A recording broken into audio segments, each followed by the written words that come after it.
Hey there, what's up, everybody? Welcome to Evoke Greatness.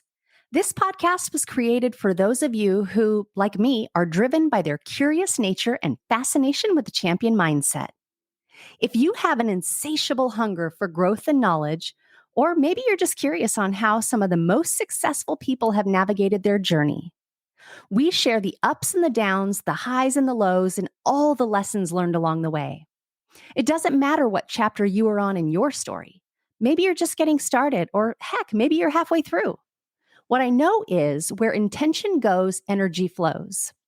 It's my most sincere hope that you will hear something in one or maybe many of these episodes that resonates with you and reminds you that you are not in this alone. As we venture into year 2, I hope that you find a sense of connection and community when you're here, because we all deserve a place where we belong. My name is Sunny, and I am so glad you're here. If you're new, there's a few things you want to know about me. I am a huge book nerd and a wee bit of a control enthusiast with an obsession for motivational coffee cups. I believe that a rising tide raises all ships, and I invite you along in this journey to evoke greatness.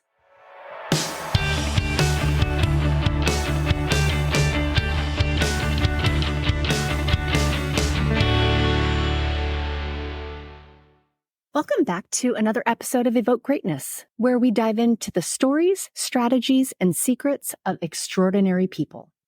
I'm your host, Sunny, and today we are unpacking a tool that I personally use and teach others. It's called the pattern interrupt method. It's about stopping those spirals of fear and self-destructive thoughts in their tracks. So let's start out by understanding the profound impact that words have on our psychology. Words are not just tools for communication. They literally shape our reality. They influence our emotions, and they can either limit us or empower us. They can breathe life into someone, or they can tear someone down. When we repeat something aloud, it reinforces the message, positive or negative, into our mindset. This is why the words we choose in moments of stress or fear are so incredibly important.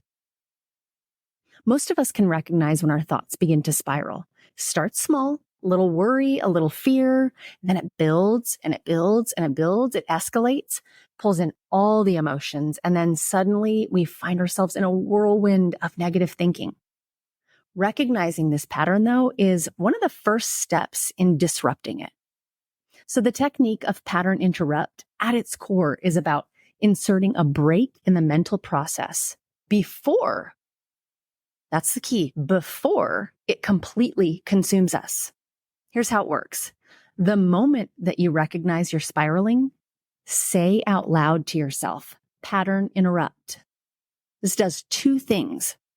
It breaks the cycle. It serves as an auditory cue that tells your brain to pause. And then it shifts your focus, creating a moment of awareness that allows you to consciously shift from emotional reactivity to logical thinking. I just had this play out in real life today with my 16-year-old son. Seems like in the teenage years, there is a regular opportunity for World War III to break out. Any of you feel me on this? Maybe it's just me, but I doubt it. So we got into an argument over his Xbox and having to focus on responsibilities first before the recreational things. He was getting super frustrated, and sometimes there's the opportunity to just poke the bear a little or have to be right and make your point. And I stopped myself in the moment and I just told him, look, I see that you're really frustrated right now, and my intention is not to aggravate you.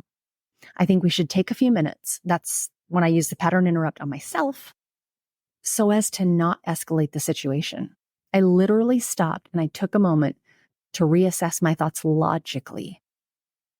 My son ended up coming into my office and I shared that with him. And I asked him to do the same because it has the power to shift our perspective. That allows us to remove the emotions, even if momentarily, and focus on the data, focus on the facts. The beauty of pattern interrupt is its simplicity and its immediacy. By verbalizing or even thinking this command, You leverage the power of auditory processing to snap your brain out of that emotional and sometimes destructive loop. It's based on the principle that changing your language can change your thought process, leading you to better decision making. And so how do you put it into play? It's the awareness around a situation, being vigilant about your thought patterns, recognizing the signs of a negative spiral early. Like I said, I recognized that my son was getting really frustrated, and it was like, oh, okay, Sonny, you have a decision to make here. You going to go right? Or you going to go left? It's about the activation. So using this phrase, saying it, that pattern interrupt, the moment you feel overwhelmed or caught in that loop. And then making the adjustment. Once interrupted, consciously switch to analyzing the logic of the situation. This might involve reassessing the facts, looking at the situation a little differently, or simply taking a few deep breaths to reset. Stepping out of the room for a few minutes to just allow everyone to reset.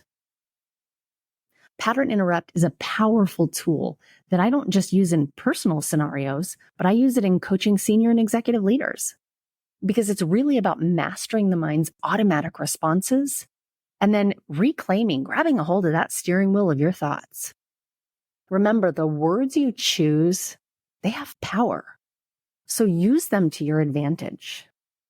I believe in this technique so deeply that it's actually a part of my keynote to share with others.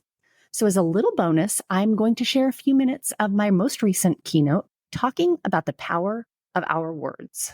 I can't imagine this is something you don't already know, right? I'm probably preaching to the choir here. Words are powerful. Their meaning crystallizes perceptions that shape our beliefs, drive our behavior, and ultimately color the lens of our lives. Their power is derived from our emotional responses when we read, say, or hear them. I saw a great example in an article on this recently, and it said, just say the word fire while barbecuing, or in the workplace, or in a crowded theater, and you'll get 3 completely different but powerful emotional and energetic reactions. Our words have the power to build someone up or the power to tear someone down. For many of us, myself included, our own words are often what actually limit us. In thinking about the things you say to yourselves, who has ever said something to yourself that if you heard someone else say that to your best friend, you would slap the daylights out of them? I have to believe we've all been guilty of this. I started doing something to bring awareness to myself when I was treating myself like this. And I literally say out loud, pattern interrupt. It's a signal to my own brain to do 2 things. 1, become aware of what I'm doing. This takes the emotion out of it and replaces it with logic. And number 2, it interrupts the pattern of what it's doing, and it doesn't allow it to progress. And so I'll do this at home sometimes. My husband or my kids are starting to go off on a tangent, and I'm like, pattern interrupt. They love it. Okay, they don't love it, but it interrupts the signal in their brain. We usually laugh, might get a few scowls, but it interrupts that pattern. What have you gotten into that is simply muscle memory? It doesn't serve you. It doesn't serve anybody around you. It's just what you're used to doing. Sometimes it's those words we say to ourselves. Sometimes it's the one we say to others. But know that the power lies in those words. And the same thing can be applicable for meetings, right? Some meetings can get heated. Some interactions can get heated. If we manage people of any sort, people are really good at peopling.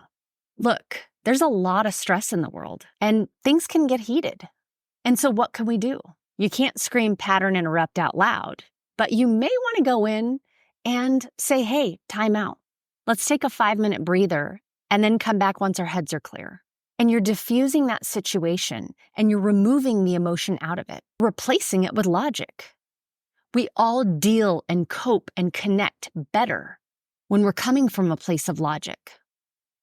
I'm going to give you a tip, and I hope at least one person in this audience does this because it really does make a difference. The next time we have some of those ugly, swirling thoughts to ourselves, the ones where those voices come in loud, I want you to remember something. I want you to pick up your phone. I want you to leave yourself a voicemail or a voice text. Literally 15, maybe 20 seconds. And I want you to say what you think your best friend would need to hear in the moment. And I want you to say it with love and compassion. Except this time it's for you. And when you need to, when those thoughts come back again, listen to that message again. Share this with people because we all fight these demons sometimes. Doesn't matter the success level or the education level, none of that matters. We are human and our brains seem to go to the negative really, really easily. I hope you enjoyed that little snippet of my keynote. Try this technique the next time that you find your mind racing towards negativity or fear. Put it into play before the thoughts spiral out of control. Remember, understanding and altering our thought patterns isn't just about preventing negative thoughts. It's about empowering ourselves to lead more balanced, effective, and fulfilling lives. If this episode resonated with you, please share it with your friends and community. Let's continue this journey of growth together. Thank you so much for listening and for being here on this journey with me. I hope you'll stick around. If you liked this episode, it would mean the world for me if you would rate and review the podcast or share it with someone you know may need to hear this message. I love to hear from you all and want you to know that you can leave me a voicemail directly. If you go to my website, evokegreatness.com, and go to the Contact Me tab, you'll just hit the big old orange button and record your message. I love the feedback and comments that I've been getting, so please keep them coming. I'll leave you with the wise words of author Robin Sharma. Greatness comes by doing a few small and smart things each and every day. It comes from taking little steps consistently. It comes from making a few small chips against everything in your professional and personal life that is ordinary, so that a day eventually arrives when all that's left is the extraordinary.